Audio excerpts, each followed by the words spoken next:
Last time, Tony and Doug were somewhere that uses the Russian alphabet in 1956. Not a good place for two Americans to be. But some glowing block things started appearing, messages from the time tunnel. Unfortunately, one of them exploded and threw our heroes face first into a wall. They never received the message and we've almost killed them. Is voice contact out of the question? We've tried it, General. We just can't establish an outward oral contact with time zone. Well, what do I tell Washington? Just tell them we can't get through. It must be pretty important to Central Intelligence the way they've been pushing us. Not important enough to warrant killing Tony and Doug. Okay, this is different. Washington doesn't usually stick its collective nose into what they're doing down here, and especially the CIA. He calls the general in Washington again. He keeps using the word critical. Says the information needed is of critical importance. Doug and Tony's lives are of critical importance, too. General. Well, I appreciate the risk, General Kirk. I only ask that you appreciate our need. We're not going to tell you what it is, but you must appreciate how important it is. They agree to give it one more try. If that doesn't work, Washington can do without. I'm against it.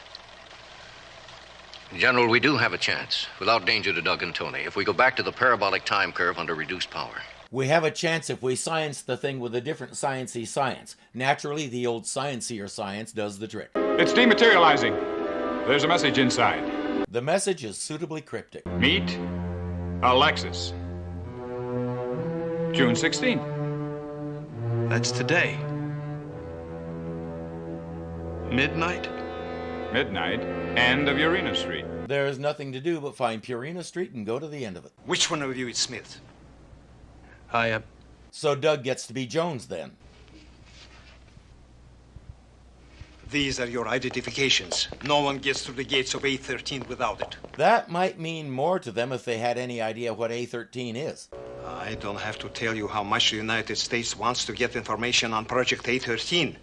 What in particular do we look for? Everything, since you'll be allowed to see everything. Your scientists, defectors. How did you get our names? It freaked Alexis out the way Tony's voice suddenly came out of Doug's mouth. I'll contact you from time to time. If you have to reach me, one wavelength will reach me.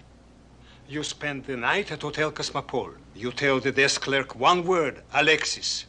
Everything is arranged. Tomorrow morning at 7 o'clock, a car will come for you and take you to A13. It goes down without a hitch. They're blindfolded and taken to A13. What do you suppose happened to Smith and Williams, whoever they might be? Well, we're Smith and Williams now if we want to get involved. Ever hear of an alias? And they were kind of ordered to get involved. Hard to back out now. A time tunnel. It can't be. Not in Europe, not 1956. Maybe not, but there it is. It looks a lot like yours. I can see that you're overwhelmed. This is an impressive creation, yes. Yes, it is indeed. Oh, please forgive me. I'm Professor Anton Miraki. You are Dr. Smith. I'm Smith. Oh, how do you do? And you're Dr. Williams. I cannot describe to you how happy I am to have you. If you have to tell someone it's impressive, you're not totally convinced yourself, Professor. Just like an actual genius doesn't have to go around telling people they're a genius. He says, I'm sure you can't guess what all this is for. Time to sandbag him a little. Not unless it's like the project we worked on with Phillips and Newman. Two of our colleagues back in the States, we were beginning to develop we were experimenting with time. Fantastic. He says, I'm not experimenting. This place is ready to go. That's why I'm so excited to have the two of you and your knowledge here. Oh, that would be Colonel Ruda. Do not be unnerved by him. Have as little to do with him as possible. He's not good. You're saying Colonel Ruder is rude. I have no admiration for defectors. Colonel Ruda, please. This is not the way to greet my new associates. I would prefer our own scientists. We have none qualified for this assignment. That is a criticism of our system, Baraki. And what do you expect him to do about it? He's right. Colonel Ruder is much ruder than I expected. I don't like it. Washington should never have sent Doug and Tony into a situation like that. It's obviously governmental, General, secret.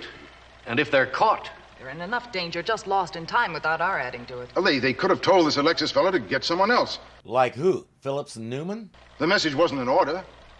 Sir? Huh? Yeah. If I were in their place, I'd have considered it an order. Why? Well, it was over your signature, sir, not Dr. Swain's. Jerry. Yes, sir. Jerry, go do Jerry stuff before I have to say, crap, you're right, out loud. They've seen as much of the complex as they can, so the general reports to the more general about everything they've seen. It should be enough so they can pull Doug and Tony out of there. Oh, you can't call it off, General Kirk. All we know is that Baraki may have had an operational time tunnel 12 years ago. I must have all the intelligence on Baraki in that tunnel that I can get.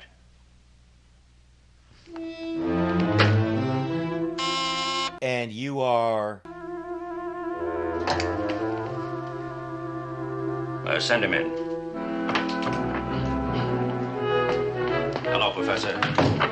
Thank you for being so patient with it. So that's why he wants information on Baraki so bad. Why doesn't he tell General Kirk this so he can tailor their observations?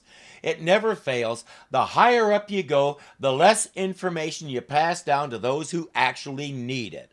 I think it's a variation of the Peter Principle. The good professor has a proposal for the United States of America. In the simplest terms, it's a time mechanism which would send men into the past or the future and bring them back. That's all theory, right, Professor? Much more than that, General. I have built such a mechanism once in my country. And it's operational? I regret to say yes. He regrets it because he didn't realize what a terrible weapon his creation could be in the hands of an evil government. If I could develop one for you, I would absolve myself of a great guilt. What have they been doing with it? As far as anybody knows, they haven't tried to make any major changes to history, and even if they did, there's no guarantee they could. Doug and Tony haven't been able to, so maybe it's not as big a threat as he thinks. But if he genuinely thinks it is, here's what to do. Tell the Americans where it is. They pass the information to the Israelis. Within a day or two, your evil complex is history. In 1968, Israel had won the Six-Day War and didn't care who they ticked off. They were on a roll and the United States was behind them.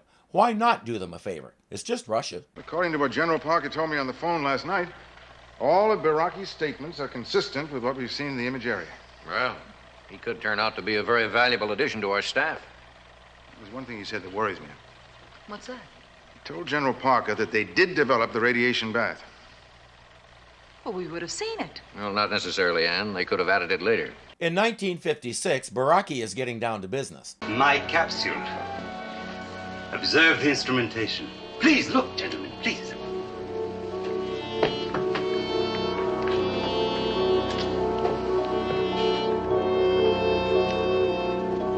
It has all the controls you need to pilot yourself through time. He says, it's all ready to go. I just need a qualified crew. That's where you two come in. Well, it's kind of a shock. A surprise, really. Now, I don't want you to feel that we're not flattered, but... Yes, of course. It will take time for you to adjust to it. Imagine to be the first. Imagine being shanghaied and not being asked if you want to be the first. But it's worse than that. Has this capsule got a chance? No. Before you came to the time tunnel, we spent several years developing a capsule technique. Results, near disaster. We learned that all instrumentation must be in the time tunnel itself. He's putting it mildly. It was disastrous and nearly killed a few people. The instruments in the capsule shut down the instant the capsule entered the time stream and the capsule vanished, never to be seen again. They can't talk to anybody because Baraki is just about ready to do this, so they try to make a run for it. Locked. Try that one.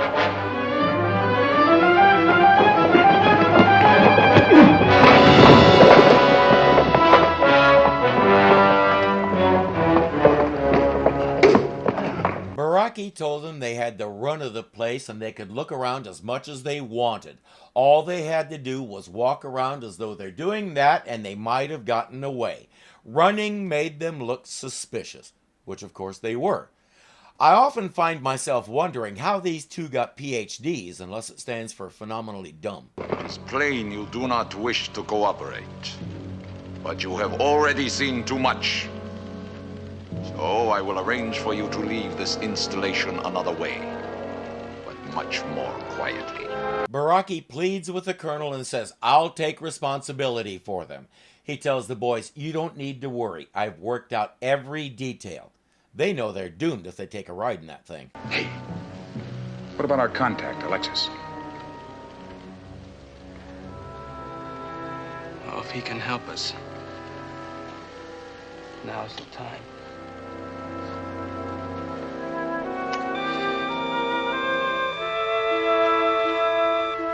The control room is getting ready to pull them out of there when the view suddenly shifts.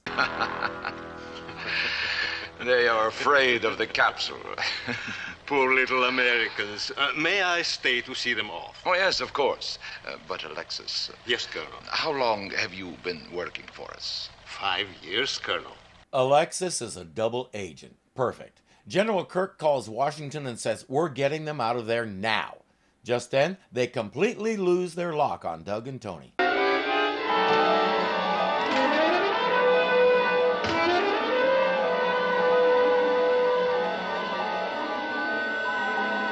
Alexis has finally gotten to our boys. They say, we know this thing won't work. Get us out of here. Colonel, my American friends are afraid our time mechanism won't work.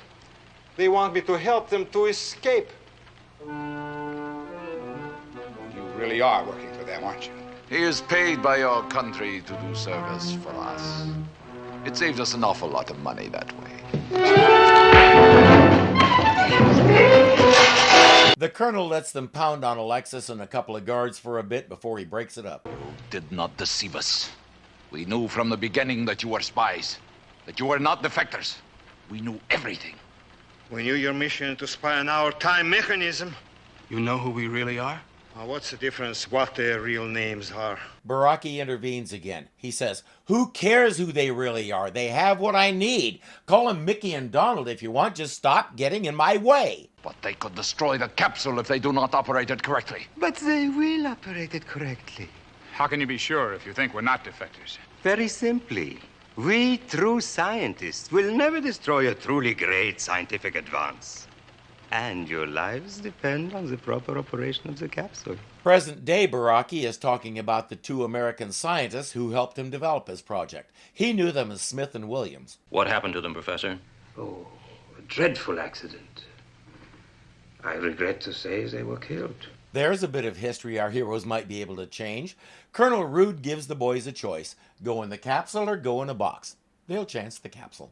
What's our estimated time vector? Target 20 years ago, June 16, 1936. 22 hours, 30 minutes, 30 seconds, 30 microseconds Zola time. Of course, you will not move in space. 20 years ago, here was a beautiful green meadow with many, many wildflowers. That is what you will see on arrival. He's watched The Time Machine too many times. He thinks he's a Morlock. Their own tunnel has reestablished contact. Time tunnel. 84. Time tunnel. 83. Time tunnel, if you can hear me. Our countdown is to June 16th, 1936. 79. 22 hours, 77. 30 seconds, 76. 30 microseconds solar time. Baraki had no idea he was giving them their escape coordinates, and with that precision it should be possible to bring them home. Anne has a lock on the capsule, and their countdown is synchronized with Baraki's. And we have to sit there and listen to Filler talk while we listen to his entire countdown. All 90 seconds.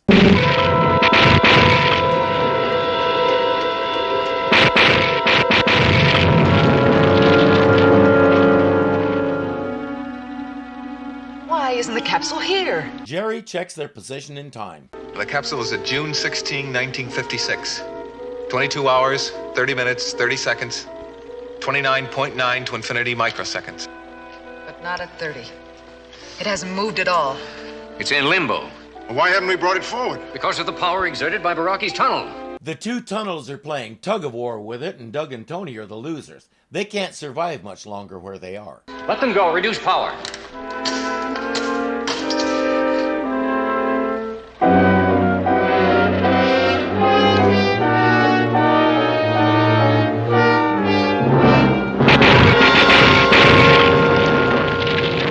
Baraki can't figure out why his capsule didn't go into time. And you have to love this. What happened? Are they dead? That's the question. Survival in limbo may be possible, but for how long? What about the capsule? I don't know. Takes them out. That doesn't occur to him until someone asks about the capsule. They're all right, no thanks to Comrade Compassion there. It's not possible. Not possible that my capsule should fail. My equations prove that it works. And that nasty old reality says that it does not work. Some days I'm just as glad I never got the hang of advanced math. It seems to do things to your head. I wonder if the time tunnel tried to retrieve us. They didn't have a chance. Baraki's tunnel never really sent us into time. We didn't even reach zero in the countdown. And that proves that without a radiation bath, this tunnel isn't operational. Baraki's going to take himself a little time to figure that out, too. Don't be too sure about that.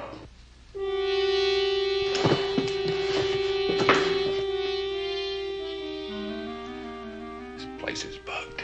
You're in the Soviet Union. You didn't expect that? Baraki and the Colonel are probably bugging each other for different agencies. It's what they did. Congratulations, Professor. You got us back to the continent. Don't laugh at me. You know very well that the capsule was a failure. It reached no destination. We're sorry, Professor. I want no pity from you!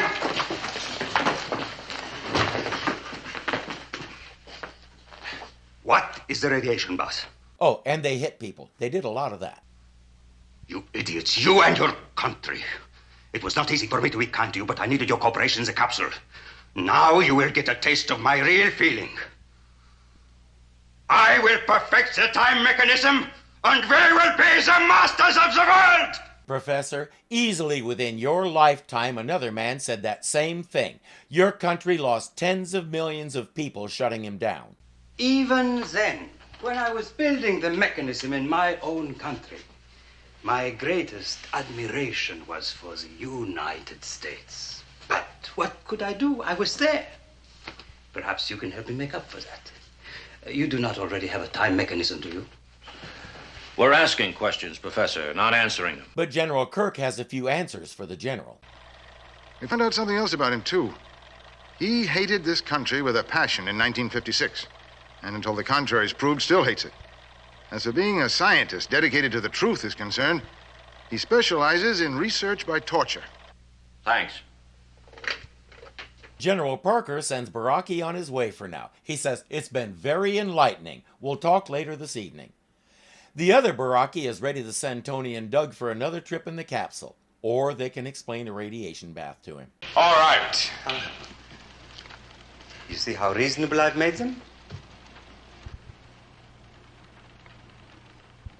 We'll need certain materials. To construct the radiation bath, anything that you want.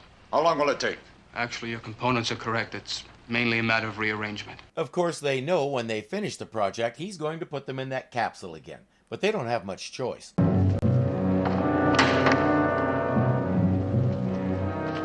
How much longer do we have to wait? Promise it for today, Colonel. It's ready.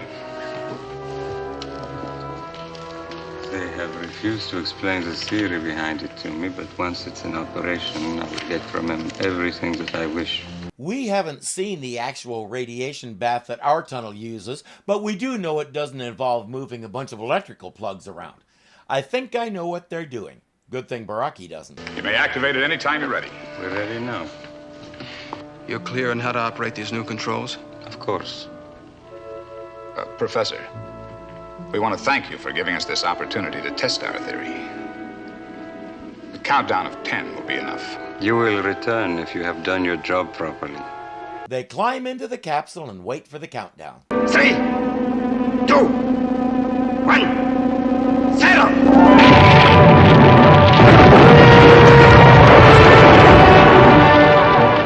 Colonel Ruda, they've reversed the components!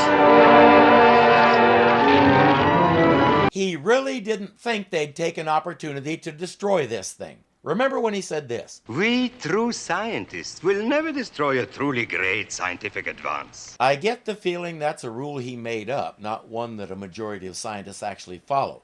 At the very least, our two favorite scientists don't. It's obvious today's Baraki overstated the presence of a time tunnel in his country. I will get even with them. That's still his goal. To do to us what was done to him. While the general makes another call to Washington, the rest of the crew return to the task of getting Doug and Tony out of there. You told me that your country's time mechanism is a force for evil. I merely reported that one exists. It was destroyed in 1956. And the two American scientists aren't dead. Not dead? And ever since June 16th, 1956, you've been trying to solve the problem you couldn't make them solve for you. We're placing you under arrest for attempted espionage. Baraki can't believe it, but he only wants to know one thing. How did they survive? How did they get out?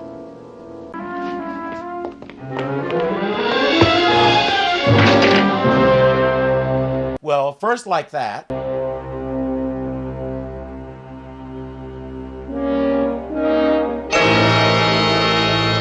And then like that. But nobody's going to tell him. Our time travelers have landed in what looks like a barn. The control room has narrowed the time to 1861. The coordinates are shifting. I can't get them to lock. Well, let me try, Ann.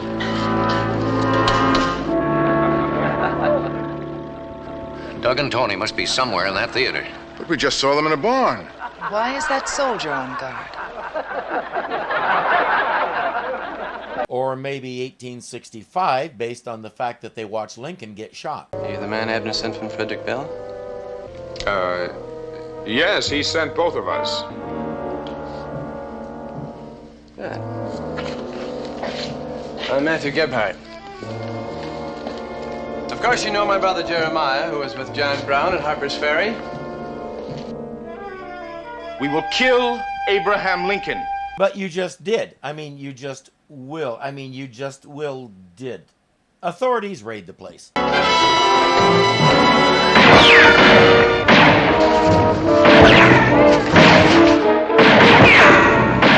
got a way out. Come on, follow me.